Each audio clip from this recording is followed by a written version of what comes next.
Bonsoir et bienvenue sur la chaîne Botéo où nous allons vous parler de la colère. Suite à la dernière émission que nous avons fait avec Denis Morissette sur la dépression, on a abordé très courtement une émotion, la colère, et on a décidé de vous faire une émission exprès sur ça ce soir. Donc je vous présente plus mon acolyte, Nicolas, comment vas-tu? Ça va bien. J'ai pas l'habitude d'être dans la position de l'acolyte. Ah, Je me j'ai sens pas plus dit à l'aise quand je l'alcoolique, lead, hein, j'ai mais dit bon, l'acolyte, hein. j'ai plutôt l'habitude d'être Batman et toi Robin. Tu vois, ça marche mieux dans ce sens-là. Mm. Mais Si, du coup, si tu veux.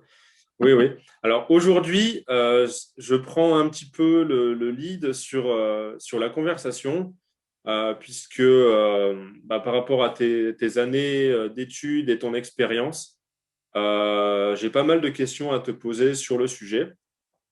Alors, du je coup, croyais qu'on avait fait ça parce que tu avais râlé parce qu'il y a des gens qui avaient fait des commentaires comme quoi tu parlais pas assez dans les émissions. effectivement, il y a aussi des personnes qui ont trouvé que j'étais trop discret. Euh, Moi, j'ai pris ça pour le fait que j'aimais vous écouter et j'apprenais des choses. Mais donc, voilà, ça ne me gêne pas du tout d'intervenir plus, bien au contraire. Donc, ce soir, le thème de la colère. Alors, avant de commencer à parler précisément de ce qu'est la colère, Nicolas va commencer à nous parler un petit peu de ce que c'est une émotion de manière générale. Après, on rentrera précisément sur le thème de la colère et on finira enfin sur la gestion de la colère. Donc, Nicolas, pour commencer, est-ce que tu peux nous dire pour toi qu'est-ce que c'est qu'une émotion? Alors, ben, en fait, c'est un petit peu compliqué parce que les émotions, c'est peut-être l'objet cognitif qu'on utilise le plus souvent. Et pourtant, si tu poses la question à 10 personnes autour de toi, qu'est-ce que c'est qu'une émotion? Tu vas te rendre compte très rapidement que tu peux obtenir facilement allez, 6, 7 définitions complètement différentes et n'avoir aucune de ces définitions qui soit juste. Parce que, bah, justement, une émotion, on s'en rend pas forcément compte, mais ça se définit pas facilement dans le langage populaire. On confond beaucoup de choses. Bah, déjà, on confond souvent les émotions entre elles. On va confondre, par exemple, l'envie et la jalousie. On va confondre la honte et la culpabilité. Parfois, on va mêler les sentiments là-dedans. On va mêler l'humeur. On va mêler les traits de caractère. On met vraiment un paquet de choses dans les émotions. Et au final, ben, on a une conception de la chose qui est complètement fausse. C'est pour ça que, effectivement, comme tu le disais, c'est important de commencer par définir c'est quoi une émotion. Alors, pour ce faire, je suis allé chercher la définition que l'on peut trouver dans le dictionnaire de la psychologie, qui est dirigé par Roland Doron. On vous mettra les références, vous inquiétez pas. Alors, ils affirment que l'émotion est un état particulier d'un organisme survenant dans des conditions bien définies, une situation dite émotionnelle, accompagnée d'une expérience subjective et d'une manifestation somatique et viscérale. Alors, au premier abord, je me souviens que la première fois que je t'ai lu cette définition, euh, tu as eu une réaction un petit peu particulière. Bah oui, il fallait avoir 8 années d'études pour la comprendre. Alors, euh, elle n'est pas si compliquée que ça. Je vais l'expliquer très rapidement. En fait, il faut comprendre qu'une émotion, pour que ça apparaisse, il faut forcément qu'il y ait ce qu'on appelle un stimuli, quelque chose qui va la provoquer. Et ce qui va la provoquer, généralement, c'est une situation dite émotionnelle. C'est quoi une situation dite émotionnelle? Eh ben, je te donne une situation très simple. Tu te promènes en forêt, d'un seul coup, tu te retrouves nez à nez avec un ours, eh ben, tu vas vivre de la peur. Tu as une situation émotionnelle, l'approche d'un danger, et tu as la réaction qui est la peur, parce que l'ours, ben, quelque part, c'est quand même assez dangereux. Sauf que il faut aussi comprendre que ces situations émotionnelles, elles ne sont pas forcément que physiques ou que, excuse-moi, je devrais plutôt dire que extérieures. C'est-à-dire que tu peux vivre une émotion en imaginant une situation.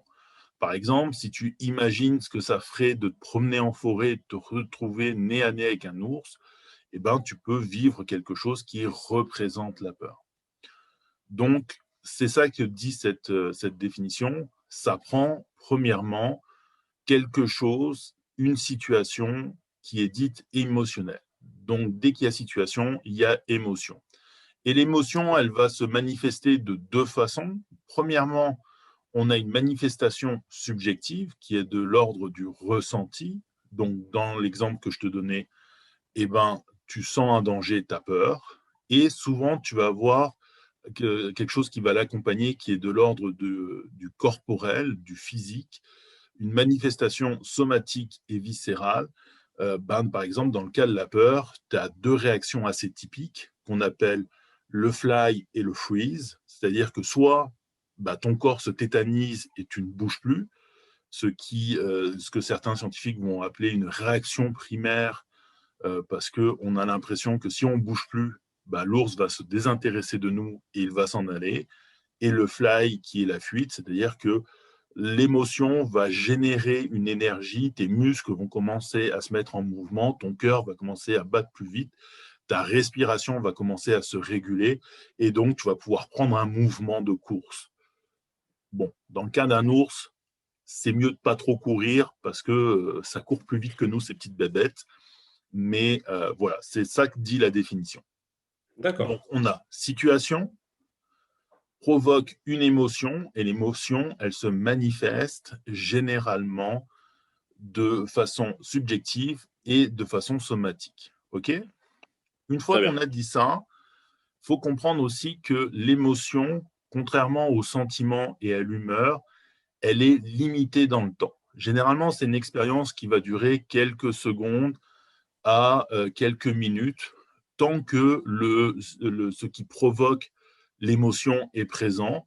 Et une fois que ce qui la provoque a disparu, et ben généralement, l'émotion s'en va. Ça, c'est le coup classique de tu te promènes en forêt, tu as l'impression de te retrouver nez à nez avec un ours, tu vis la peur, et en fait, quand tu regardes de plus près, c'est un vieil arbre tout mouru qui ressemblait à un ours qui était là. Et donc, tu comprends qu'il n'y a pas de danger. Et là, la peur, elle part quasiment aussi vite qu'elle est venue. Alors que Très bien. tout ce qui est de l'ordre du sentiment, l'humeur, déjà, il n'y a pas ce côté somatique. Il n'y a pas forcément cette attache à la situation émotionnelle. Et en plus, généralement, ça perdure dans le temps. Ça va rester. Tu vois, tu peux avoir une humeur désagréable pendant plusieurs jours, quoi. Alors que la colère, tu ne vas pas la vivre pendant 24 heures. OK? Très bien. Donc, on repart de notre définition. L'émotion, c'est attaché à une situation. OK? C'est vécu subjectivement et émotionnellement. Maintenant, il y a une dernière distinction qui n'est pas dans la définition qu'il faut faire, et je vais expliquer pourquoi. C'est ce qu'on appelle les émotions primaires et les émotions secondaires. En fait, on s'est rendu compte qu'il y a des émotions soit elles apparaissent plus tôt, c'est pour ça qu'on dit qu'elles sont innées, soit on a aussi remarqué qu'elles étaient assez universelles, c'est-à-dire que tu vas la retrouver sur toute la surface de la Terre. Donc, techniquement, d'où vous veniez et quel que soit votre âge, ce sont des émotions que vous allez excusez-moi, exprimer. Euh, et on pense justement que ces dernières émotions, elles sont très biologiques, elles sont inscrites en nous et elles font partie même littéralement de notre code génétique. Donc, tu vas retrouver les 5 émotions qu'il y a, tu sais, dans le petit dessin animé de Pixar, vice-versa. Dans Oui. le cerveau de la jeune fille, tu as 5 émotions. Tu as en jaune la joie, en bleu la tristesse, en rouge la colère, en violet c'est la peur et en vert le dégoût. Ça, ce sont les 5 émotions Ouais. primaires. Faut savoir que tous les scientifiques ne sont pas vraiment d'accord. Il y en a certains qui vont en rajouter une sixième. C'est la surprise. Et il y en a d'autres, à la place de la surprise, ils mettent l'amour. Mais bon, là-dessus, il n'y a pas de consensus, surtout que euh, justement, Paul Ekman, dont on va parler un peu plus tard, qui est considéré comme un des pionniers de la recherche moderne sur les émotions, a une tendance à considérer que la peur et la surprise, c'est deux émotions qui sont très très proches. Donc, en fait, il y a vraiment ces cinq-là, et ces Très bien. cinq-là sont très importantes. Euh, En plus, ce qui est marrant, pour la petite anecdote culturelle, qui ne sert pas à grand-chose, mais bon, ça fait du bien des fois de savoir des choses, ces six émotions-là, c'est-à-dire les tristesse, joie, colère, peur, dégoût et surprise, ce sont les six fameuses émotions que Darwin avait lui-même listées à son époque. Donc, ça fait un petit moment D'accord. qu'on sait que ces émotions, elles sont assez particulières. Pourquoi elles sont particulières? Parce qu'elles vont jouer un rôle pour plusieurs scientifiques dans ce qu'on appelle les émotions secondaires. Les émotions secondaires, on attribue leur apparition pas tellement à la biologie ou à notre génétique, mais plutôt au développement de l'esprit et donc à tout ce qui est de l'ordre du cognitif. Donc, tu vas retrouver par exemple ce qu'on appelle les émotions sociales, à savoir la sympathie, la honte, la culpabilité, la fierté, la jalousie, l'envie, la gratitude, l'admiration, bon, il y en a plein. L'indignation, ça en fait partie. Ce sont des émotions où en fait tu as besoin d'être en société pour pouvoir vivre ces émotions. Par exemple, la honte. Pour pouvoir vivre de la honte, faut avoir une certaine construction de notre identité. Il faut être capable de se distinguer des autres. Pourquoi? Parce que la honte, en fait, c'est un comportement que tu faisais jusque-là et que tu ne pensais pas que le comportement était problématique. C'est par exemple le petit enfant qui aime bien se promener sans ses vêtements parce que c'est plus rigolo et puis il est plus libre de ses mouvements. Et un jour, il fait ça pendant un repas de famille. Et là, d'un seul coup, il y a les parents qui se mettent à lui courir après parce que on ne se met pas tout nu pendant un repas de famille. Et là, d'un seul coup, il comprend qu'il y a quelque chose qui s'est passé qui est problématique et il peut vivre de la honte. Alors, parents, si ça se produit, ne vous culpabilisez pas.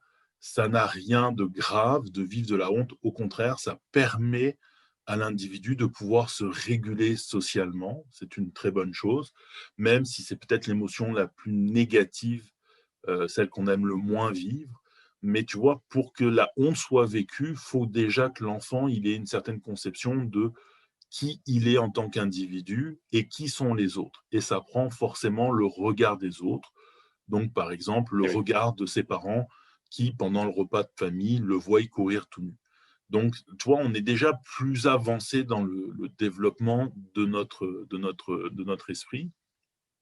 Et donc, à l'inverse de la colère ou la tristesse, que tu retrouves littéralement dans les pleurs des bébés, parce que un bébé qui pleure parce qu'il a faim, c'est pas un bébé qui pleure parce qu'il est fâché, parce que tu fais pas ce qu'il veut. Tu comprends? Je veux dire, au début, les Tout à parents, fait. ils sont un peu perdus parce qu'un pleur, ça ressemble à un pleur, mais au bout d'un moment, tu le sens, les différents pleurs que ton enfant va faire, la tonalité qu'il y a.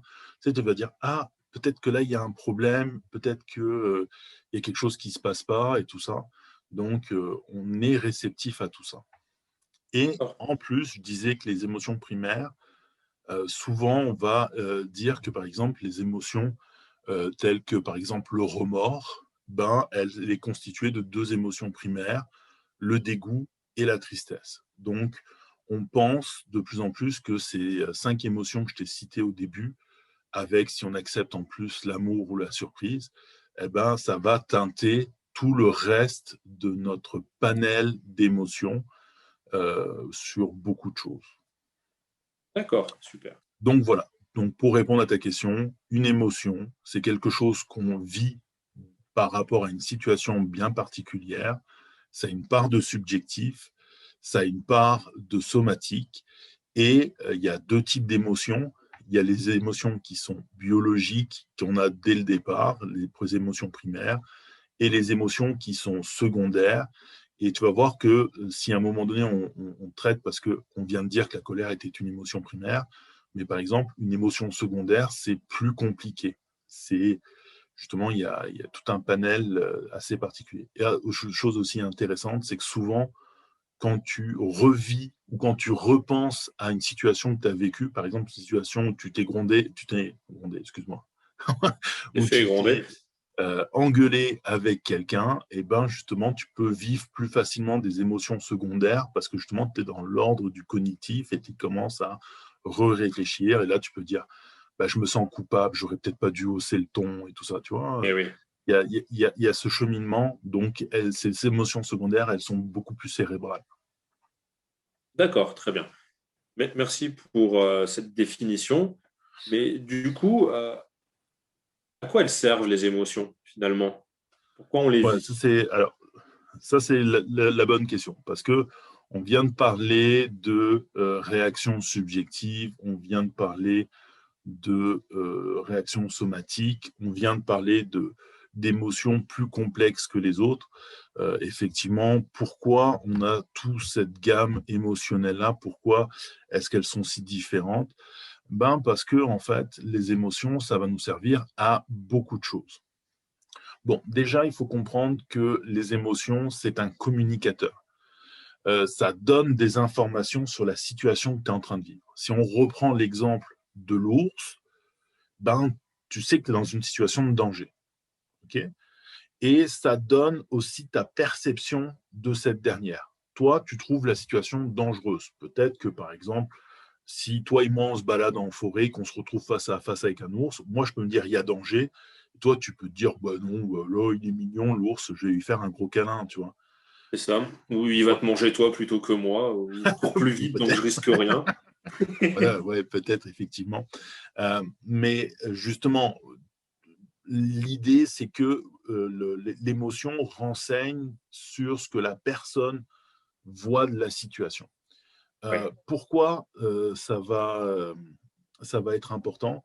Ben, par exemple, si tu prends le cas de la Bible, ok, la oui, Bible, elle se sert souvent des émotions pour nous apprendre quelque chose par rapport à Dieu. On apprend aussi des choses sur la façon dont Dieu voit les choses.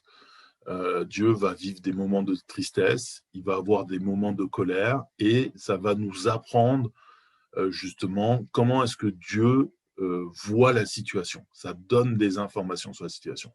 Et ben, pour nous, c'est la même chose. Par exemple, si tu es en groupe et que d'un seul coup, ben, tu vis quelque chose qui fait que tu exprimes de la joie, tu es en train de dire à tout le groupe autour de toi, et ben, il faut se réjouir parce que c'est quelque chose de joyeux. Donc, par exemple, si tu as un spectacle d'humour et que la blague t'a fait rire, bah, ton rire, à un moment donné, il va avoir cette communication, cette joie que tu vas véhiculer dans le rire. Ça va être communicatif et ça va dire aux autres, il faut rigoler parce que c'est une situation de joie. Sauf si malheureusement, il n'y a que toi qui as compris la blague, quoi. mais de Donc, manière générale, les émotions sont communicatives. c'est C'est ça que très tu veux dire. communiqué. Tout à fait. Donc, ça sert dans un premier temps pour les autres, pour lire ta perception à toi de ce que tu vois de la situation. Mais ça peut te servir à toi aussi, justement, pour voir comment est-ce que toi, tu te ressens dans telle ou telle situation. Par exemple, on va donner un exemple très simple. Si tu te retrouves dans une situation où tu vois quelqu'un qui profite de quelqu'un d'autre et que ça te fâche, ben, ça te donne des renseignements sur la façon dont toi, tu vois le fait de profiter des autres, tu vois, Eh oui, chose que tu n'aimes pas. Bon, si ça te donne de la joie, viens m'en va parler, consulter, on quoi. va discuter tranquillement. C'est clair. Bon, donc voilà. Ça a aussi une fonction ça a une fonction purement sociale, dans le sens que tu peux chercher avec tes propres émotions à provoquer une réaction chez les autres. Par exemple, tu peux utiliser la tristesse pour attirer de l'empathie. Une situation très triste, tu te mets à pleurer et tu as quelqu'un qui vient te consoler. Tu vois, c'est ta tristesse qui va lui provoquer cette réaction, qui va venir l'amener à vouloir te consoler. Donc, ça a vraiment cette fonction-là. C'est littéralement, on pourrait carrément dire, c'est un outil de communication que l'être humain possède, sauf que c'est peut-être pas l'outil de communication le plus conscient qu'il est. Ça, c'est quelque chose qu'il faut réaliser, en fait. D'accord. Alors, question suivante, est-ce que on peut se fier à nos émotions? Alors, bon, Ah, oui, non, c'est compliqué. Parce que, en fait, tout à l'heure, je vais revenir un peu sur ce que je te disais tout à l'heure. Tout à l'heure, je te disais que on parlait des émotions. Je te disais que les émotions avaient un côté très communicateur. oui, Mais si jamais tu t'intéresses un petit peu à tout ce qui est de la psychologie cognitive, en fait, tu vas te rendre compte que les émotions, c'est plus que ça. Les émotions, ça va permettre euh, comment dire, ça va te permettre de pouvoir te réguler toi en tant qu'individu.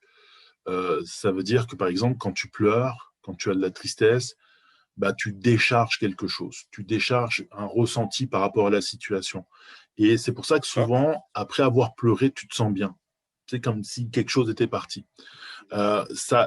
Les émotions, ça peut être très intéressant comme je te disais, il y a une réaction somatique, donc dans le fait de te préparer à réagir à une situation. Et ça, les cognitivistes vont beaucoup insister dessus. Donc, ce que je te disais tout à l'heure, quand tu as peur, ton corps a généralement deux réactions. Ben voilà, c'est tout l'aspect somatique de la peur, c'est cette préparation à l'une de ces deux actions. Est-ce que tu vas t'immobiliser sur place ou est-ce que tu vas partir à la course? La colère, quand les gens sont en colère, par exemple, ils ont tendance à serrer le poing parce que il y a cette part d'agressivité qui vient. Donc il y a toute cette partie de préparation. Et ce qui est aussi très développé pas dans les dernières années, parce que on en parle quand même depuis les années 90 et même peut-être un petit peu avant, c'est tout le côté euh, aide à la réflexion des émotions.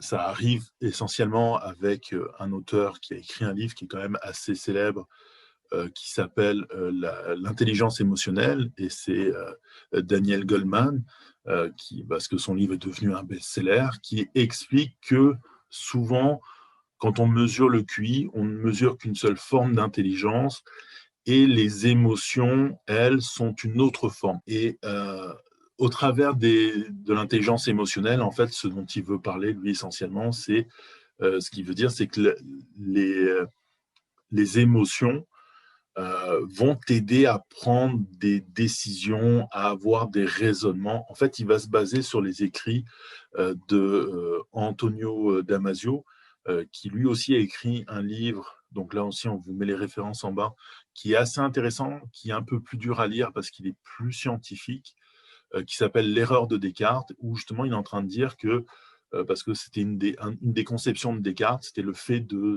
séparer ce qui était émotionnel du rationnel, le je pense donc je suis. Et Damasio a basé justement, c'est ce qu'il explique dans son livre, toute sa recherche sur des études de cas de personnes qui avaient justement les zones des émotions qui étaient défaillantes. Et on se rend compte que dans ces cas-là, les gens prennent des décisions qui ne font pas sens par rapport à la situation. Goldman, lui, va carrément même parler d'un alors je ne sais plus sur quelle guerre, je crois que c'était sur la guerre du Golfe, d'un commandant d'un bateau qui, à un moment donné, juste parce qu'il ressent un peu de peur, en voyant un petit point apparaître sur un radar, alors que ce petit point, ça pourrait être des oiseaux en train de voler, va décider d'ouvrir le feu sur le petit point, et il s'avère que c'était un missile Scud et que cette journée-là, il a sauvé tout son équipage.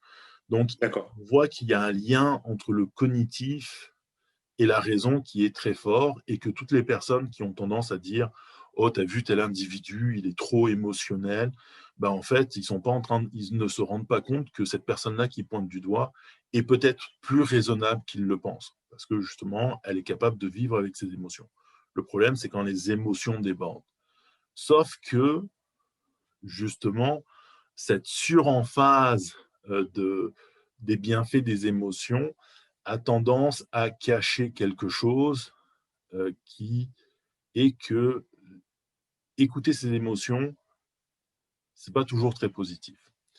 Et pour s'en rendre compte, il faut se tourner vers la psychanalyse, qu'on oppose d'ailleurs souvent à la psychologie cognitive, alors que c'est deux mouvements qui sont capables de cohabiter ensemble.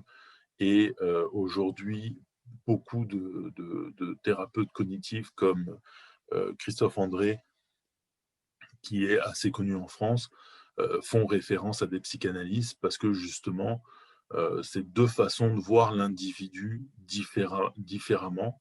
Mais si l'un a rétabli le fait que les émotions étaient plus importantes qu'on le pensait, l'autre côté a une certaine tendance à dire oui, c'est vrai, mais faisons attention. Pourquoi? Alors là, je vous conseille un ouvrage qui est vraiment fascinant, qui est de Serge Tisseron, qui s'appelle Vérité et mensonge de nos émotions, dans lequel il va expliquer que, par exemple, une émotion peut en cacher une autre, tout simplement. La honte, par exemple, c'est une émotion qui est très connue pour dévorer toutes les émotions qu'il y a autour d'elle. Elle est tellement envahissante qu'on l'appelle même la tueuse d'émotions. La colère peut se cacher derrière une autre émotion très facilement. Tu peux, par exemple, éprouver de la tristesse dans une situation. Alors, par exemple, c'est quelque chose qu'on peut noter. Moi, je l'ai vu plusieurs fois dans ma pratique de la relation d'aide et je l'ai même un peu vécu. Quelque chose que les chrétiens n'osent pas forcément avouer. Moi, j'ai perdu ma sœur en 2006, alors que j'étais rentré au collège biblique. Et souvent, dans ce genre de situation, il y a une forme de frustration contre Dieu parce que Dieu nous a enlevé un être aimé. Et ça arrive que les gens vivent de la colère contre Dieu, mais qui n'osent pas l'avouer et qui d'un seul coup partent en panique, alors que ben, ça peut être compréhensible. Dieu n'est pas responsable de la mort de la personne, mais ça peut être compréhensible. Et si on l'exprime à Dieu, Dieu n'est pas surpris et Dieu est capable de le prendre. C'est ça qui fait que, par exemple, dans des situations très tristes, ben, la colère peut être en arrière et elle peut littéralement changer la dimension émotionnelle d'une situation. D'accord. Ensuite, il y a ce qu'il va appeler euh, les émotions transférées. Alors, c'est quoi les émotions transférées? Ce sont des émotions, on pense qu'elles sont à nous, mais on ne se rend pas compte qu'en fait, soit on les a appris de nos parents, parce qu'il y a eu par exemple un événement, un drame dans la famille, les parents ont vécu une intensité émotionnelle que l'enfant n'a pas compris et qui ne lui a pas été expliquée, et d'un seul coup, en fait, il y a une mauvaise interprétation de cette émotion de la part de l'enfant. Et chaque fois qu'il se retrouve face à cette émotion, eh ben, il va être déraisonnable dans son comportement en pensant que c'est normal parce qu'il a vu ses parents agir comme ça. Tu comprends? Ou D'accord. cas encore plus frappant, il y a des situations où tu peux te retrouver face à un traumatisme. Alors, je vais vous en donner un à moi. Comme ça, je suis sûr que moi, par exemple, j'approche pas un cheval. Je laisse pas un cheval D'accord. m'approcher. Non. En fait, quand j'étais jeune, j'ai fait de l'équitation et un jour, il fallait faire du saut d'obstacle. Et j'ai sauté, mais pas le cheval. Du coup, je me suis D'accord. retrouvé dans l'obstacle et j'ai refusé de remonter sur le cheval. Et du coup, j'ai peur des chevaux. Euh, donc D'accord. voilà, ça, c'est de l'émotion transférée par le, par le traumatisme. Donc, est-ce qu'on peut se fier aux émotions? J'aurais tendance à dire avec parcimonie, à manipuler quand même, parce que les émotions peuvent vraiment nous aider à progresser. Mais il Ouais. faut être conscient que parfois, dans une émotion, on peut avoir un comportement ou une façon de faire qui peut être problématique, ou vivre une émotion dans une telle situation, ben, ça peut être problématique. Donc, il faut D'accord. être capable de pouvoir se questionner nous-mêmes sur ce qu'on a vécu et sur la façon dont on l'a vécu. Voilà. Je ne sais pas si j'ai répondu à ta question. Tout à fait. Tu as répondu à ma question. Et d'ailleurs, je pense qu'on va arrêter là notre première partie sur les émotions. Oui, parce qu'il y a Parce beaucoup que de choses à dire c'est et exactement ouais, faut quand même tellement traiter la colère. vaste. C'est ça. D'ailleurs, si vous voulez quelques informations supplémentaires, bah déjà, il y a tous les livres que tu as parlé, que tu as mis en lien dessous. Il y a également eu un jeudi live avec Église Nice Métropole il y a quelques jours, semaines, que vous pouvez regarder, qui donnera des éléments complémentaires. Du coup, on va rentrer dans le vif du sujet, la colère, et avec cette première question qui est basique, mais c'est quoi la colère? Alors, on l'a dit, la colère, c'est une émotion primaire, tout simplement. Par contre, comme on l'a démontré, c'est une émotion qui va s'exprimer dans une situation bien précise. Alors, moi, la colère, je l'appelle souvent l'émotion guerrière, parce que justement, elle a ce côté préparation au combat. Pourquoi? Parce que elle va arriver dans des situations d'affrontement face à un adversaire, d'insatisfaction. Elle va arriver aussi dans des situations de sentiment d'injustice ou de violation de notre système de valeurs. Je te donne un exemple. Tu peux, par exemple, dans ton travail, euh, te dire que ça fait assez longtemps que tu es là et qu'il y a un poste qui va se libérer et que comme c'est toi le plus ancien, que c'est toi qui fournis le plus de travail, ben, c'est normal qu'on te le propose à toi. Et ton patron décide de le proposer à Jean-Louis qui est rentré depuis 6 mois dans l'entreprise. Et ben, ça t'irrite. Donc, ça te met en colère. Voilà. Là, tu es dans une situation où tu as l'impression qu'il y a une injustice. Pourquoi Jean-Louis? Pourquoi pas toi? Je m'excuse tout de suite s'il y a des Jean-Louis qui nous regardent. Tu as fait J'ai exprès de sorti mettre ce un nom-là. prénom qui Alors, je est dirais pas que peu. c'est le nom de mon beau-père, mais je sais pas pourquoi j'ai sorti ce nom-là comme ça. Ok. Tu Je as une m'excuse aussi, beau expérience papa. traumatisante qui t'a piqué un poste. Ouais, peut-être. Euh, non, je n'ai pas connu d'autres Jean-Louis. Mais voilà, c'est vraiment une situation qui va s'exprimer dans ce genre de situation. Euh, c'est une émotion qu'on va qualifier de négatif. Alors, ça, c'est un problème souvent qu'on a dans la compréhension. Les émotions positives, ça ne veut pas dire que c'est des bonnes émotions et les émotions négatives sont des mauvaises. Parce que dans les émotions négatives, il y a la tristesse. En fait, les émotions négatives, on les appelle négatives parce que c'est pas, les sensations qu'elles procurent ne sont pas agréables. Et c'est pas agréable d'être en colère. T'aimes pas forcément te mettre en colère et t'aimes pas forcément l'état dans lequel la colère va te mettre. Euh, du coup, en fait, c'est la raison pour laquelle on va dire que c'est une émotion qui est négative. Et c'est quoi les sensations désagréables qu'elle va provoquer? Justement, tu as une augmentation du tonus musculaire dont on parlait tout à l'heure avec les poings qui serrent, les muscles qui se tendent. Tu as une espèce de sensation de chaleur assez étrange avec la colère. Tu as ton cœur qui bat plus vite. Alors, je crois que je ne suis pas biologiste, mais je crois que la sensation de chaleur, j'avais lu quelque part que c'est dû à l'activation du flot sanguin et justement à la libération d'énergie ou à Ça. l'énergie qui se prépare à être libérée par rapport à la colère. Tu as une augmentation de ton rythme respiratoire, justement vu que le sang circule plus vite. Souvent, les gens qui sont en colère vont avoir le visage qui devient rouge. Tu as une expression faciale qui est assez forte avec la colère. Ça se voit, ça se voit sur le visage de quelqu'un. Et en colère, Tous les ouais. maris connaissent ce moment-là où il y a leur femme qui rentre et où ils disent chérie, t'es en colère et elle répond non. Tu sais que ça marche pas parce que ça se C'est voit sur ça. son visage, tu sais. Tu Là, tu mens. dis ok, j'ai fait quelque chose de terrible. C'est ça. Qu'est-ce que j'ai bien pu faire? Et ça. Alors, petit conseil, n'insistez pas parce que si vous insistez, c'est toujours le moment où elle va finir par vous dire à un moment donné, bah oui, mais t'arrêtes pas de me poser des questions, c'est pour ça que maintenant je suis en colère. Donc c'est à sens unique. Il faut laisser le moment où elle va s'exprimer arriver. Ouais, ouais. Donc, euh, Exactement.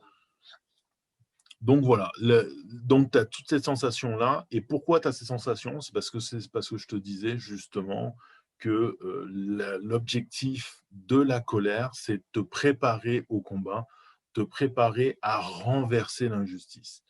Et ça sert à indiquer aux autres que tu es insatisfait dans la situation dans laquelle il y a quelque chose qui ne fonctionne pas.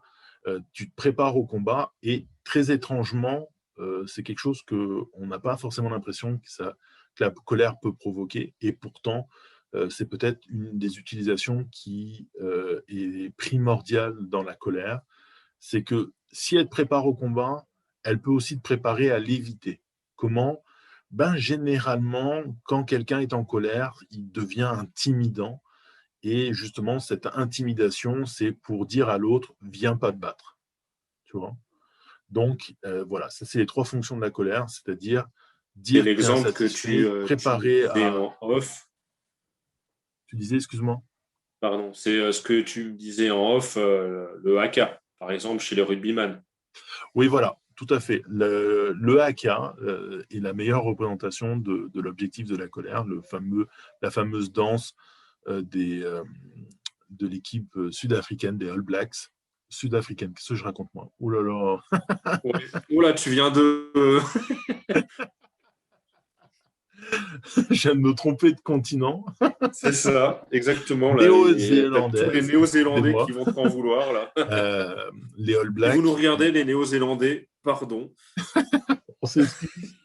Mais tout à fait, le haka, l'objectif, c'est d'intimider l'autre. Et d'ailleurs, c'est la raison pour laquelle euh, quand la France a fini par les battre, ce qu'avait fait l'équipe française, c'est que pendant que les autres faisaient le haka, ils s'étaient mis sur la ligne du milieu du terrain pour les empêcher D'accord. de passer la ligne. Parce que, justement, dans l'intimidation, tu rentres dans l'espace de l'autre. Eh Et oui, c'est ce que fait la colère. La colère, elle rentre dans l'espace de l'autre, et c'est là où, après, il peut y avoir toutes sortes de réactions. d'accord, très bien. Donc voilà, ça c'est une bonne définition de ce que c'est la colère. Parfait. Donc vraiment, on se rend compte qu'il ne faut pas minimiser une émotion, vu tout ce qu'elle nous affecte, autant sur le corps que l'esprit. Euh, du coup, par rapport à la colère, elle a souvent une mauvaise image, comme tu disais, probablement parce que c'est une émotion qui est dite négative. Mais est-ce qu'on peut dire que la colère est un péché? Ce qu'on entend souvent dans nos milieux chrétiens. Ouais. Alors, non seulement on l'entend souvent, mais elle fait partie des 7 péchés capitaux. La colère, elle est là avec la jalousie et la luxure, euh, bon, qui pour le fait est un péché, quoi. Oui, Oui, oui, on a souvent l'impression que le problème, c'est la colère. Bon, alors, ce que je te propose qu'on fasse ça en deux temps. C'est dans un premier temps, qu'est-ce que la Bible, comment la Bible utilise la colère? Bon, bah, ouais, premièrement, très bien. bah, Dieu, ça lui arrive souvent d'être en colère. Et parfois, c'est une colère qui est quand même assez forte. Tu vois, par exemple, dans Deutéronome, je vais arriver à le dire, 9-8, Moïse va dire à Horeb, vous avez excité la colère de Dieu et l'Éternel s'est irrité contre vous au point de vouloir vous détruire. Donc, tu vois, là, tu as Dieu, Ouais, quand il est en colère, il est en colère. c'est ça. Alors, souvent, justement, on va parler de la sainte colère de Dieu pour essayer, tu sais, parce que dans notre état d'esprit chrétien, on essaye de relativiser les choses. Le problème, c'est qu'ici, dans ce passage-là, c'est Moïse qui dit clairement que Dieu voulait détruire le peuple. Donc, Ouais. en tant Difficile qu'être humain, d'imaginer que c'est on se ça. sent compatissant de ce peuple d'un seul coup, tu vois. Ouais, c'est ça. Euh, Sauf que la colère de Dieu, elle a une certaine particularité. Et on est vraiment, on a vraiment du mal à gérer cette colère. Alors que je préparais la discussion avec toi pour ce soir, je tombais à un moment donné sur une explication sur Internet où quelqu'un disait que oui, mais la colère chez Dieu, elle est provoquée alors que l'amour, lui, ne l'est pas. La colère est toujours provoquée. c'est normal, c'est une émotion. Euh, Si Dieu est amour et que justement son amour paraît faire partie de qui il est, ça ne veut pas pour autant dire que sa colère n'est pas à lui, tu vois. D'accord. Au contraire, la colère de Dieu, en fait, elle est saine parce qu'elle a toujours affaire à qui Dieu est et à ce qu'il est. Et Dieu étant un Dieu juste et un Dieu de justice, sa colère, vous pouvez chercher, je crois que tu me disais, c'est 400 références de la colère de Dieu Ouais, dans l'Ancien Testament. c'est ça. Ben, dans les 400 400 fois, oui. références, vous allez toujours trouver une question de justice rattachée à cette colère, parce que Dieu est Tout à constant, fait. qu'il ne change pas, qu'il est un Dieu juste et un Dieu de justice. Sa colère nous renseigne justement sur l'équilibre de cette, ou plutôt, je ne devrais pas dire l'équilibre, mais plutôt sur le caractère injuste de la situation qu'il juge. Et c'est par la colère souvent que la situation va être rétablie. Par l'amour aussi, avec Jésus, mais il y a cette notion-là. Et c'est important de garder cette notion-là. Bon, c'est pas la seule chose que Dieu va faire avec la colère. C'est-à-dire que Dieu ne fait pas que l'utiliser pour nous renseigner, pour nous apporter des informations. Ça arrive D'accord. aussi que Dieu utilise la colère de ses serviteurs. Un passage que moi j'aime beaucoup, c'est en 1 Samuel 11 à partir du verset 6.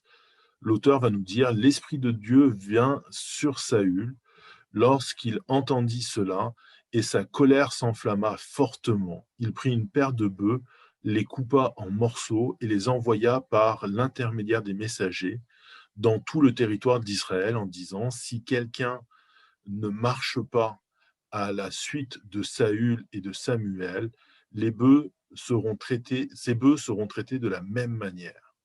La terreur de l'Éternel s'empara du peuple et il se mit en marche comme un seul homme.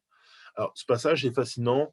Il y a une ville qui se fait attaquer au nord du pays, je ne sais plus par quel peuple, et la ville se rend, et pour humilier les habitants de la ville, les adversaires décident de leur crever les yeux, ou un seul œil.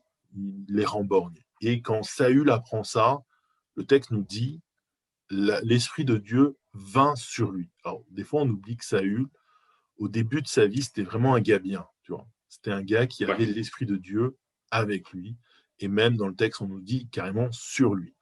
Et qu'est-ce qui se passe quand l'Esprit est sur lui? Il se met en colère. Et il faut voir que la scène, elle est violente. Parce que couper des bœufs avec un glaive, ça prend quand même une certaine force. Alors oui, le monsieur était un gaillard plutôt bien bâti, mais comme on a dit tout à l'heure, la colère, justement, elle a une, une fonction justement de préparer le muscle les muscles à déclencher une énergie. Et souvent, D'accord. par la colère, euh, où on va rattacher à la colère des événements où des gens vont se surpasser, ou vont faire des exploits tout à fait surhumains, comme soulever, je veux dire, lever une masse de poids pour libérer quelqu'un qui est en dessous, parce que la personne va à tout prix y aller. Bon, ben voilà, on est vraiment dans ce genre de situation-là. Dieu se met en colère, Dieu utilise la colère, mais encore plus fort que ça, euh, Jésus lui-même s'est mis en colère. Et on a un passage qui est très fort. Je ne vais pas parler du temple tout de suite, je vais parler d'un autre passage où bah là, c'est clair que Jésus est vraiment en colère.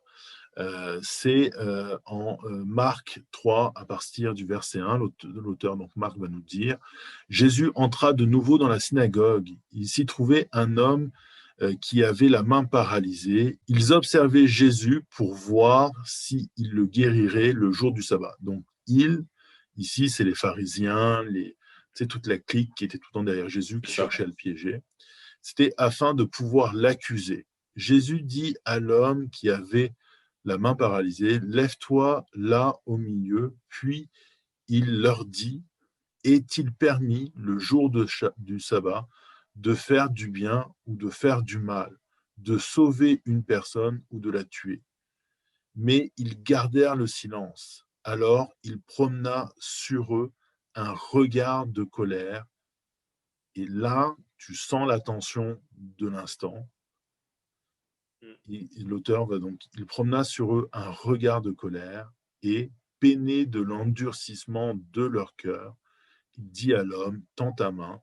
Il tendit la main et sa main fut guérie.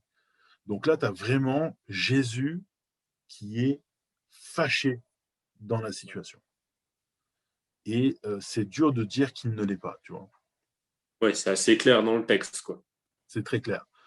Donc, Dieu se met en colère, Dieu utilise la colère, et Jésus, qui personnifie, parce qu'il était pleinement Dieu, il était pleinement humain, il, il est la meilleure représentation qu'on puisse avoir de la meilleure révélation. Et d'ailleurs, c'est lui-même qui le dit. Qui me voit moi voit le Père. Ben, Jésus lui-même se mettait en colère. Et pourtant, dans les trois affaires dans les trois textes qu'on a lus, il n'y a pas de péché. Donc, non, le problème de la colère, ce n'est pas la colère. Et c'est souvent ça le problème, c'est qu'on réduit souvent la problématique à la colère. Parce que c'est plus facile de rendre responsable une émotion que de nous rendre responsables nous. La réalité, c'est que le problème, c'est pas la colère, c'est ce qu'on en fait. Dans le cas de Jésus, dans cette scène-là, il y a cet homme qui souffre et il y a les autres qui veulent se servir de la souffrance de cet homme pour tenter un procès à Jésus. Et c'est ça qui vient l'irriter. C'est le manque d'empathie pour la souffrance de cet homme. C'est en fait la souffrance de cet homme, elle les indiffère, elle n'est là que pour leur permettre de piéger Jésus. Or, ce sont les spécialistes de la loi, ce sont les pharisiens, c'est eux qui normalement auraient dû s'occuper de cet homme-là, et c'est ce qu'ils ne vont pas faire, et c'est la raison pour laquelle on est dans une situation injuste, et dans cette situation injuste, la colère de Jésus va s'exprimer dans son regard et il va rétablir la justice parce que, oui, un jour de sabbat, ben, on a le droit de faire du bien aux gens et il va guérir la main de cet homme. Donc, on est dans cette... en fait, il faut comprendre que la problématique, ce n'est pas la colère. La problématique, c'est nous. Trop souvent, la colère va avoir mauvaise presse parce que justement, il y a cette espèce de relation tendue qu'on a avec elle. Ou alors, parce que justement, on la classe dans les péchés. Ou alors qu'à la réalité, c'est ce que je dis, c'est une émotion, elle est primaire, elle est en nous. Elle fait partie de nous. Et en plus, si Dieu est un Dieu qui est capable de se mettre en colère, s'il est le créateur, ô combien il est normal que la créature elle-même puisse exprimer cette colère-là. Mais voilà, la colère a mauvaise presse et c'est essentiellement dû à justement des comportements euh, inappropriés par rapport à la colère. C'est-à-dire tu vas te retrouver, souvent dès qu'on veut singer la colère, tu vas te retrouver avec la personne qui explose, qui laisse exprimer sa colère n'importe comment, qui se met à hurler sur tout le monde, à jeter des affaires partout dans la pièce. Tu as aussi, dans le même genre, on va souvent te montrer, par exemple, oh, regarde la colère, c'est une mauvaise chose, et on va te montrer des situations de déplacement. C'est quoi une situation de déplacement? Bah, t'imagines, tu es dans ton bureau, ton patron rentre, il te gronde parce que tu as mal fait ton travail, sauf que tu as peur de ton patron. Quand il sort du bureau, tu grondes ta secrétaire en la rendant responsable du fait que ton patron t'est grondé. Parfois même, ça peut être juste pour te venger du fait que tu t'es fait gronder. Voilà, ça c'est du déplacement, c'est très négatif cette façon de faire parce que ta secrétaire, elle y est pour rien si toi tu as fait un mauvais travail et que ton patron te gronde parce que tu as fait un mauvais travail. Mais voilà, tu vas aussi avoir ce qu'on appelle l'homme en colère. Donc c'est quoi l'homme en colère? Ben, tu en as une très bonne représentation derrière toi avec le monsieur tout vert qui, à un moment donné, l'exprime très bien, C'est puisque ça. le personnage de Hulk, pour ceux qui ne voyaient pas à qui je faisais référence, C'est en Oui, c'est fait… pas moi, hein. Hein? Non, c'est parce que c'est pas moi l'homme en colère.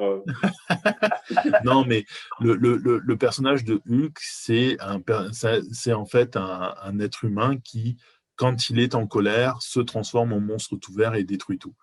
C'est ça. Justement, il y a dans un film, à un moment donné, où pendant tout le film, il ne se transforme pas. Il va se transformer que à la fin du film. Et il va dire, avant de se transformer, quelqu'un va lui dire, mais c'est quoi ton secret? Comment est-ce que tu fais pour garder la bête en toi? Et il va répondre, c'est parce que je suis toujours en colère. Tout encore. Bon, bah, c'est ça, Exactement. l'homme en colère, il est tout le temps en colère. Pourquoi? Parce qu'il passe son temps à accumuler de la colère et il ne l'exprime pas. Et d'un seul coup, pouf, ça explose. Et quand ça explose, c'est complètement démesuré. Donc voilà, ça c'est Eh par oui. exemple trois exemples que tu peux retrouver de ce qu'est la colère, d'une colère, ce que moi j'appelle une colère malsaine, c'est-à-dire une colère qui va être très très mal exprimée et ces mauvaises expressions-là vont donner mauvaise presse à la colère, mais en fait la Eh réalité, oui. c'est pas la colère, c'est les gens dans ce qu'ils font qui est problématique. Très bien. Oui, parce que tu nous donnais les exemples de Dieu et de Jésus. Eux, ils gèrent leur colère parfaitement bien et c'est nous, dans nos attitudes, qui posons problème. D'ailleurs, je citerai Gary Chapman qui disait dans son livre Furieux, Furieuse, la colère n'est pas mal en soi, elle n'est pas liée à notre nature ou à l'œuvre de Satan en nous. Au contraire, la, la colère prouve que nous sommes créés à l'image de Dieu. Genèse 1, 27 pour la référence. Elle met en lumière notre souci de droiture, de justice et d'équité.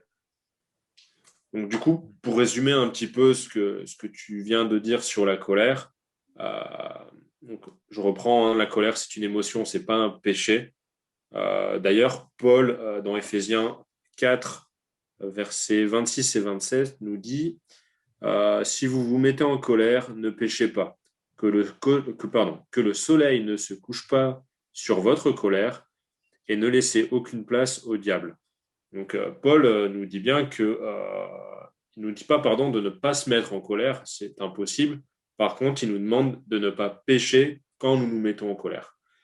Et je pense que ça rebondit bien sur la troisième partie de notre débat sur la gestion de la colère. Oui, parce que définir la colère, c'est pas tout. Je veux dire, on peut expliquer. L'important à un moment donné, c'est comment est-ce qu'on réagit face à cette situation-là. Et tu vois, dans le verset d'Éphésiens que tu viens de citer, ce qui est Oui, très très important, c'est effectivement, comme tu l'as souligné, le fait que Paul ne dit pas ne vous mettez pas en colère. Au contraire, Paul est en train de dire ça peut vous arriver de vous mettre en colère, et quand ça se produit, ne laissez pas le soleil se coucher dessus. Alors, ça ne veut pas dire que faut que tu demandes pardon avant que le soleil se couche. Parce que par exemple, si le soleil se couche à 18h04 et que toi, tu te fâches avec ta conjointe à 18h01, bah, tu as 3 minutes pour te réconcilier. Sinon, c'est ça. c'est pas bon, c'est péché. Non, c'est pas ça Tu que te ça veut dire. maries à 18, tu te mets en colère à 18h05, comme ça, tu as 24 heures pour. Non plus. C'est pas ça que Paul est en train de dire. Ce que Paul est en train de dire, c'est que ça arrive très fréquemment, et moi j'ai entendu ça, et je me suis retrouvé avec pas mal de personnes. Ça fait quand même depuis 2008 que je fais de la relation d'aide, et j'ai quand même rencontré pas mal de personnes qui se sont retrouvées à cause de ce conseil avec des problèmes qui étaient plus importants. On va souvent te dire, la colère, faut la réprimer Eh oui, ou faut la dominer. Alors, ces deux expressions, moi, avec lesquelles j'ai des soucis. D'abord, réprimer, pour moi, il faut qu'on arrête de dire ça. Parce que c'est impossible de ne pas exprimer une émotion, surtout une émotion primaire. Une émotion primaire, ça fait partie de nous et forcément, ça va se libérer. Et tout à l'heure, on parlait justement de Paul Ekman. C'est un psychologue qui a nourri le personnage de la série télévisée Lie to Me. Je ne sais pas si tu vois c'est quoi cette série. ouais, ouais, Sur ce monsieur qui a créé un système qui permet justement de détecter les mensonges. Et donc, en fait, il en a même écrit un livre qui s'appelle « Je sais que vous mentez », qui est très, très intéressant à lire, parce qu'en fait, il s'est rendu compte que dans tout l'aspect somatique de l'émotion, il y a quelque chose que lui appelle une micro-émotion, c'est-à-dire qu'il y a un réflexe du corps, notamment au niveau du visage, qui va montrer que telle émotion est exprimée, même si tu te retrouves face au plus grand des acteurs du monde qui est en train de feindre qu'il ne vit pas cette émotion. Ça dure quelques D'accord. secondes et il a développé là-dessus justement un système de reconnaissance de ces micro-émotions pour permettre, je crois à la base, si je ne dis pas de bêtises, c'était pour les vigiles et les gardes dans les aéroports pour reconnaître des individus qui pouvaient être suspects. Et ça fonctionne vraiment très bien, son invention. Et c'est d'ailleurs comme ça que ça a donné la série Light to Me et tout ça. Oui. Mais ce qu'il est en train de nous expliquer, c'est que quoi que vous fassiez, ne croyez pas que l'émotion, elle ne s'est pas vue. Parce que même si ça dure que quelques secondes, il y a un petit réflexe, un peu comme une image subliminale dans la tête de votre interlocuteur qui se dit oh, il y a quelque chose d'étrange qui vient de se produire. Donc forcément, tu ne peux pas réprimer tu ne peux pas réprimer complètement une émotion. Il y a un moment donné où elle va s'exprimer. D'accord. Ensuite, il faut savoir que tout à l'heure, on parlait de l'homme en colère, mais justement, autant exploser est un très mauvais comportement, autant réprimer l'est tout autant. Moi, j'aime bien quand je parle des émotions, alors je vais vous le montrer, je vais vous soumettre la photo en dessous. J'utilise souvent ce petit livre de Christophe André et de François Lelord sur la force des émotions. Et justement, dedans, il y a plusieurs émotions qui sont traitées. Ça va de l'amour, la jalousie, la honte, la colère. Et il y a souvent les mauvaises expressions de l'émotion. Et face à la colère, eux, ils vont mettre les deux. Ils vont mettre exploser et ils vont dire que justement l'inhibition, c'est comme ça qu'ils vont l'appeler, ce sont les deux plus mauvaises façons d'exprimer ta colère parce qu'en fait, le fait de rentrer ta colère à l'intérieur, de faire en sorte que personne ne la voit, ça va juste te dévorer de l'intérieur. En fait, il faut savoir que la colère, elle se nourrit d'elle-même. J'aime beaucoup cette image que va utiliser la Bible comme le principe du lionceau que tu vas prendre. Ben, un jour, le lionceau, à force de le nourrir, ça va devenir un lion. Et d'ailleurs, c'est ce que Dieu va dire à Caïn. C'est-à-dire que quand Caïn il part fâché après l'épisode sur les deux sacrifices qui va l'opposer justement à Abel, Dieu va venir l'interpeller, il va lui dire il y a une bête qui dort à la porte de ton cœur et si tu la laisses rentrer, bah, ça va mal se passer. Et je pense très honnêtement, pour moi, ma façon d'interpréter cette bête-là, c'est justement toute la rancune, toute la colère que Caïn a accumulée pendant des années contre son frère. Parce que tu ne me, tu ne me feras pas penser que l'acte qui va le conduire à tuer son frère, c'est juste parce qu'il était envieux par rapport au sacrifice et parce que Dieu a trouvé le sacrifice de son frère plus favorable que le sien. Non, il faut qu'il y ait quelque chose de plus profond. Et d'ailleurs, si tu regardes le texte, la première chose que Dieu regarde dans ce texte-là, c'est d'abord la personne qui fait le sacrifice. Donc, il regarde d'abord Caïn, après son sacrifice, et il va porter un regard défavorable, mais c'est d'abord sur Caïn, parce qu'il y a un problème. Et voilà, le fait d'inhiber la colère, ça va être extrêmement problématique. D'ailleurs, il y a un proverbe, c'est le proverbe dans le livre des proverbes, hein, c'est au chapitre 10 et au verset 18, où ça dit « Celui qui dissimule de la haine a des lèvres menteuses, et celui qui propage les racontards est stupide. » Donc, tu vois, le proverbe, C'est assez clair. l'auteur de ce proverbe-là, il est assez catégorique là-dessus, mais parce que c'est ça qui se passe quand tu inhibes, en fait, tu engranges de la colère, et plus tu engranges de la colère, plus tu vas faire des actions qui vont être mauvaises pour toi. Tu vas accumuler de la rancœur, puis tu vas commencer à Mais aller ouais, dire ouais, bien ah, sûr. t'as vu un tel, comment est-ce qu'il se comporte, et patati, et patata. Tu vas raconter des histoires et tout ça. Tu peux aussi avoir, on parlait tout à l'heure de la situation de l'homme en colère, mais la situation de l'homme en colère, c'est ça. Ça commence souvent par une inhibition. Par exemple, le gars s'en va au travail le matin, il roule tranquillement dans sa voiture, quelqu'un lui fait une queue de poisson, bon, il intériorise. Il arrive au travail, il se fait gronder parce qu'il est arrivé en retard, mais bon, son patron ne veut pas comprendre qu'il y avait des travaux sur la route, donc il intériorise.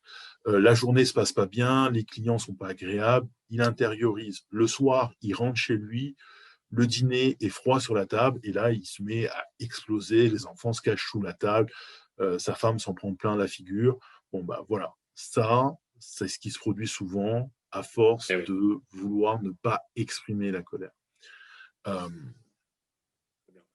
donc, je te propose justement qu'on regarde comment est-ce qu'on peut gérer la colère. Et il faut voir que la gestion de la colère, elle va vraiment se faire euh, autant avant la situation, pendant la situation, que après la situation. OK? Très bien. Alors, tu vas me dire comment ça, avant la situation, comment est-ce que je peux Ouais, anticiper une colère? exactement. Ouais. Tu sais pas que tu vas te mettre en colère avant que ça arrive, quoi. Oui, tout à fait. C'est pas l'anticiper en fait, c'est la préparer. C'est préparer le terrain. C'est-à-dire que si on part du principe que d'entrée de jeu, tu considères que la colère, ça fait partie de la vie et qu'il y a des moments où tu vas te mettre en colère, c'est déjà un bon départ. Si pour toi la colère c'est péché, ben tu vas pas aller très loin et très rapidement, dès qu'il va y avoir de la colère, ça va être problématique. Donc, comme on le disait tout à l'heure, par rapport à Dieu, par rapport à Jésus, comme tu le faisais remarquer, il y a des gens qui savent exprimer la colère de la bonne façon. Donc, c'est que le problème, c'est pas la colère, c'est moi. Donc, la colère, ça fait partie de la vie. Ça, c'est la première étape. Deuxièmement, il faut prendre conscience que on est des êtres qui pouvons se mettre en colère.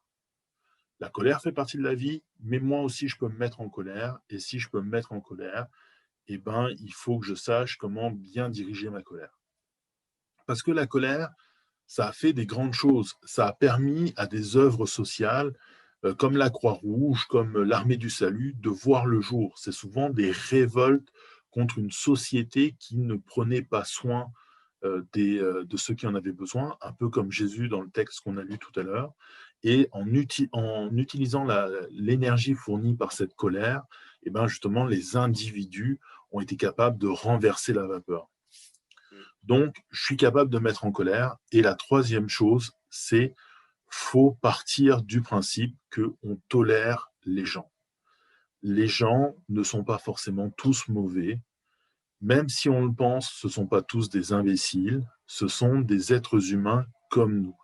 Et là-dessus, c'est pour ça d'ailleurs que la Bible nous dit que c'est Jésus même qui va dire qu'il faut aimer son prochain comme soi-même. Parce qu'il faut comprendre qu'à partir du moment où on accepte l'autre, qu'on comprend que l'autre fait partie de la vie comme la colère, on a des bases qui sont saines. On a des bases parce que on sait qu'on va se mettre en colère, on sait qu'on est capable de colère, mais dans cette colère-là, on va appliquer l'amour pour l'autre, l'amour pour notre prochain, ou au moins la tolérance de peut-être que l'autre a quelque chose à dire. Donc ça, c'est D'accord. voilà, ça, Très bien. c'est la situation avant. OK? Ok, super. Et du coup, quand ça se met quand on a la montagne, la moutarde qui nous monte au nez, qu'est-ce qu'on fait? Bon, quand la moutarde monte au nez, il faut faire comme Jésus. Tu vas me dire D'accord? comment ça? En fait, c'est très simple. Tu connais l'histoire du temple. Oui? C'est un des plus beaux moments de colère de Jésus. Et c'est une scène, je pense qu'on ne l'imagine pas assez, mais c'est une scène qui potentiellement est très violente visuellement, parce que Jésus rentre dans le temple, il renverse les tables, mais il y a beaucoup de tables, il chasse les gens qui sont là-dedans, il fait le ménage. Ouais, Donc, il s'énerve, quoi. il y a une petite particularité que seul Jean va relever dans cette scène-là. Jean va dire, donc au chapitre 2, à partir du verset 14, il trouva les vendeurs de bœufs, de brebis, de pigeons, ainsi que les changeurs de monnaie installés dans le temple. Alors, quand on dit installés dans le temple, il faut savoir en fait qu'ils n'étaient pas à l'intérieur de tout le temple, ils étaient dans une section qui normalement était réservée aux non-juifs. Et ça D'accord. nous indique beaucoup de choses sur la façon de penser de la société juive de l'époque de Jésus, où il y avait une inconsidération pour le non-juif au point tel que, alors que Dieu avait prévu une partie de son temple pour eux, ben les Juifs ils se sont dit oh non, ben c'est pas si important que ça, tolérons les marchands dans cet endroit-là. Donc, D'accord. à partir de là, Jean va dire alors il fit un fouet avec des cordes et les chassa tous du temple, ainsi que les brebis, les bœufs. Il dispersa la monnaie des changeurs, il renversa les tables, et il dit aux vendeurs de pigeons, enlevez cela d'ici, ne faites pas de la maison de mon père une maison de commerce. Ses disciples se souvinrent qu'il était écrit, le zèle de ta maison me dévore. Qu'est-ce que Jésus fait en premier? C'est un fouet. Il fait un fouet. Et dans les commentaires, on va préciser souvent que c'était un fouet qui était fait avec 3 cordes, donc il va tisser un fouet. Ça va prendre un petit moment.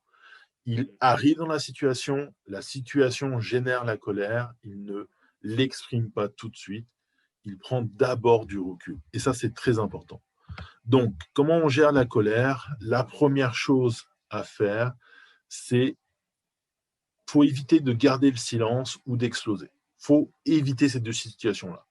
Comment est-ce qu'on D'accord. fait? La première chose, c'est faut essayer de changer notre façon d'agir habituellement dans la colère. Si on trouve que notre façon d'agir, elle est problématique, si les autres trouvent que notre façon d'agir est problématique, c'est qu'elle est problématique. Donc, il faut la changer. Et comment est-ce qu'on la change? Ben, dans un premier temps, comme Jésus, faut prendre du recul. Et il faut apprendre à diriger notre émotion dans la bonne direction. Comment on prend du recul? De plusieurs façons. Soit on encaisse dans un premier temps la situation. Donc, par exemple, on va reprendre l'exemple avec ton patron. Tu apprends que tu aurais dû avoir la promotion et c'est Jean-Louis qui l'a eu à ta place. Dans un premier temps, tu encaisses, tu t'éloignes un petit peu. Alors, soit tu vas prendre une marche, soit tu respires. C'est selon les personnes. Moi, par exemple, prendre une marche, ça ne fonctionne pas parce que dès que je marche, je cogite, donc c'est le meilleur moyen pour que je revienne plus énervé qu'avant. Mais par exemple, la respiration, tu peux écouter de la louange pendant un temps, tu peux passer un temps dans la prière avec Dieu. Euh, il faut que pendant un temps, en fait, comme Jésus qui prépare son fouet, tu fasses rebaisser, tu vas baisser la pression. Comme on a dit, la colère, ça génère, ça tend les muscles, ça prépare au combat. Donc, si tu y vas tout de suite, tu vas y aller de frontal. OK? Eh oui. Jésus, il va, ça a l'air très violent cette scène-là. Oui, ça l'est parce qu'il y a beaucoup d'animaux, il y a beaucoup de marchands, mais il n'utilise pas le fouet pour fouetter les gens, il l'utilise pour chasser les animaux du temple. Donc il y a un gros ménage à faire et il va appliquer en permanence sa colère à faire en sorte que tout le monde sort. Jésus n'insulte pas les marchands, il ne leur tape pas dessus, il n'est pas en train d'exploser, il les chasse. Et ça, c'est très important parce que ce que Jésus veut, c'est rétablir, et c'est ce qu'il dit à la fin, le fait que la maison de son Père est une maison de prière et pas une maison de commerce. Il cherche à rétablir la justice dans cette situation. Donc, dans une situation de colère, comme on a dit, c'est une situation qui est émotionnelle. Trop souvent, les gens vont braquer leur colère contre l'individu qui l'a provoqué. Donc, dans ton cas, par exemple, le patron. Et qu'est-ce qui va se passer? La personne va aller voir le patron, il va commencer à le traiter de tous les noms, qu'il ne comprend rien, que c'est lui qui légitimement aurait eu droit à cette promotion-là, et patati, et patata. et généralement, ça finit très mal. Si tu prends un temps, tu t'éloignes un petit peu, tu vas boire un petit café, tu prends un temps de respiration, un petit temps de prière, tu as capacité à faire redescendre la pression et à ce moment-là, tu peux reconsidérer ton point de vue. C'est-à-dire, tu peux dire, Très bien. bon, c'est possible qu'il y a quelque chose que je n'ai pas compris et qu'il y a peut-être une raison pour laquelle ce n'est pas moi et c'est Jean-Louis. Donc, à ce moment-là, ça va t'inviter tout simplement à aller poser la question à ton patron. Pourquoi est-ce que c'est lui qui l'a eu et pas moi? Et à partir du moment où tu fais ça, il faut que tu acceptes qu'il te donne une réponse. C'est-à-dire que si la réponse ne te convient pas, bah, pose pas Ouais. la question. Tu comprends?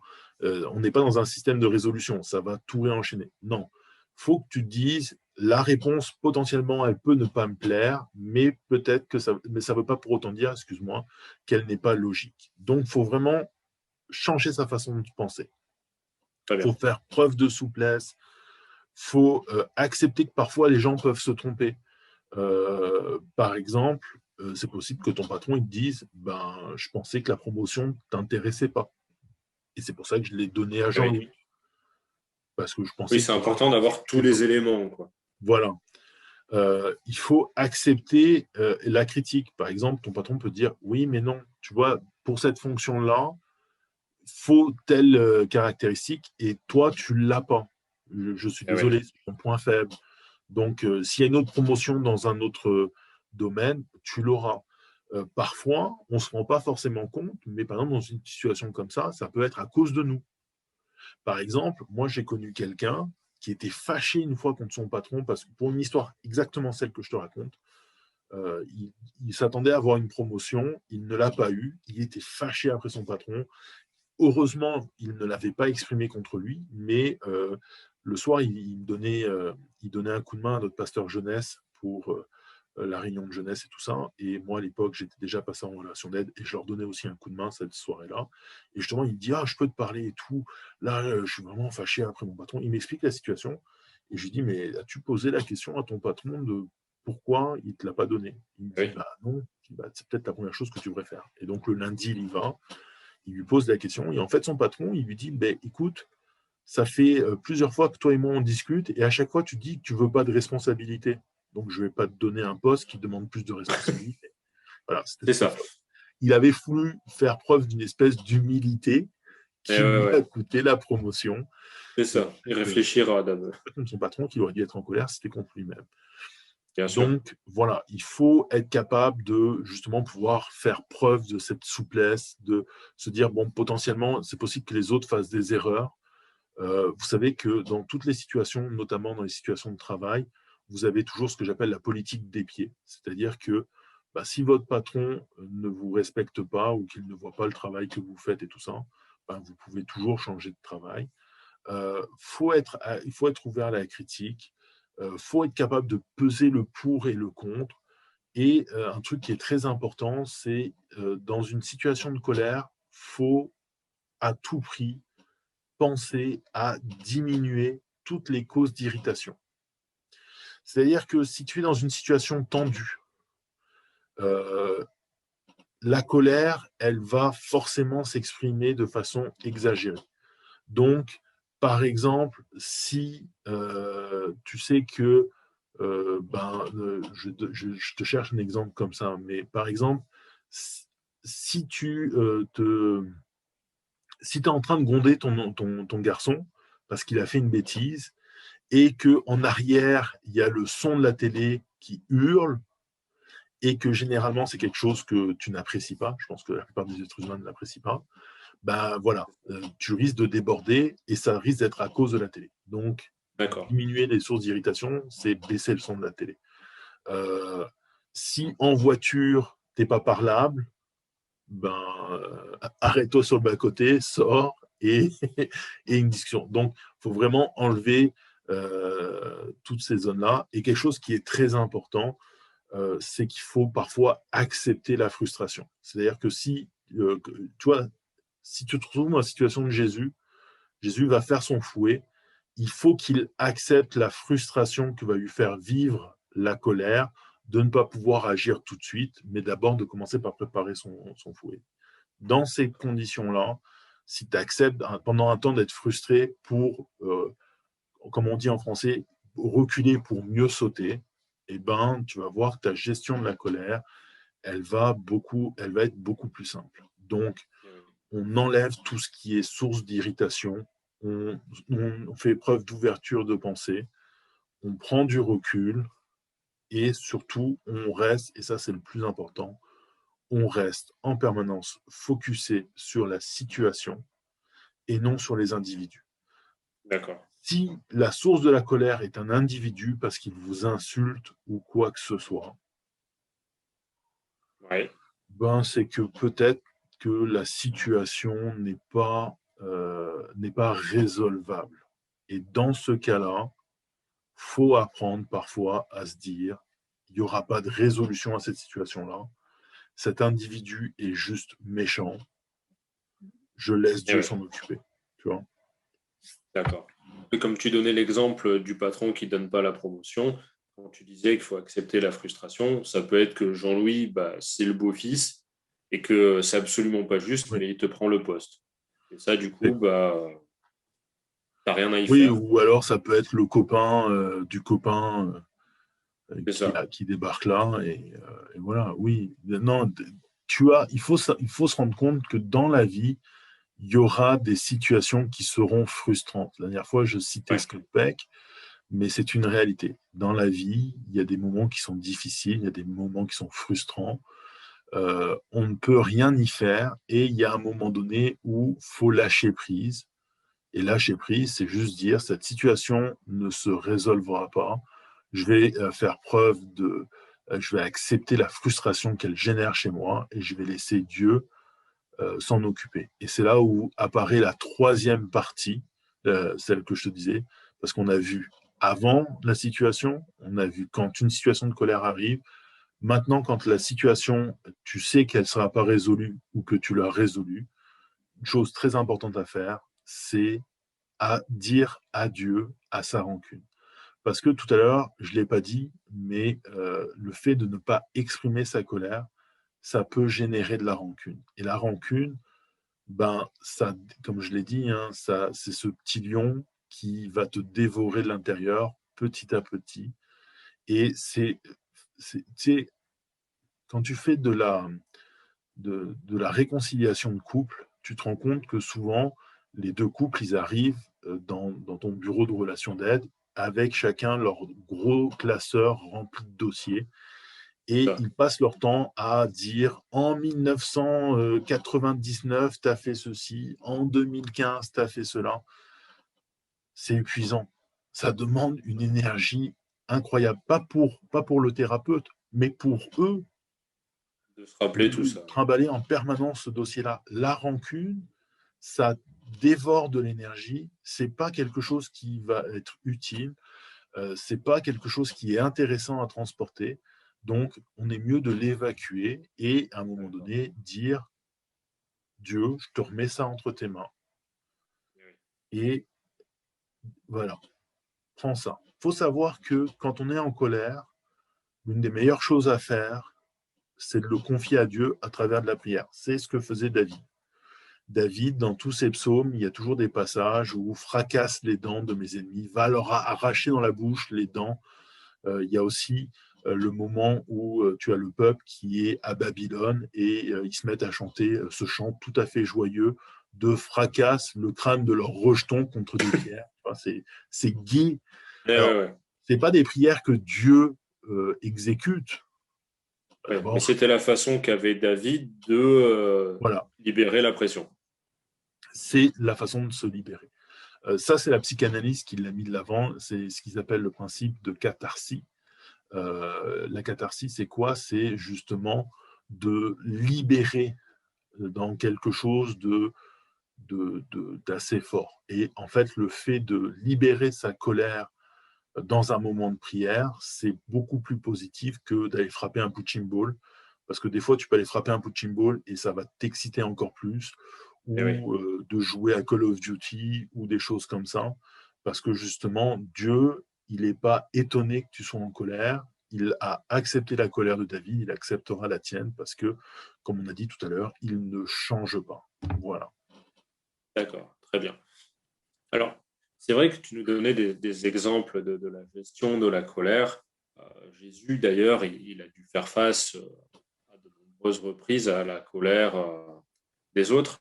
On peut parler de ses disciples qui ont voulu faire descendre le feu du ciel quand ils étaient en colère contre les Samaritains. Les pharisiens aussi, ils ont voulu le faire mourir.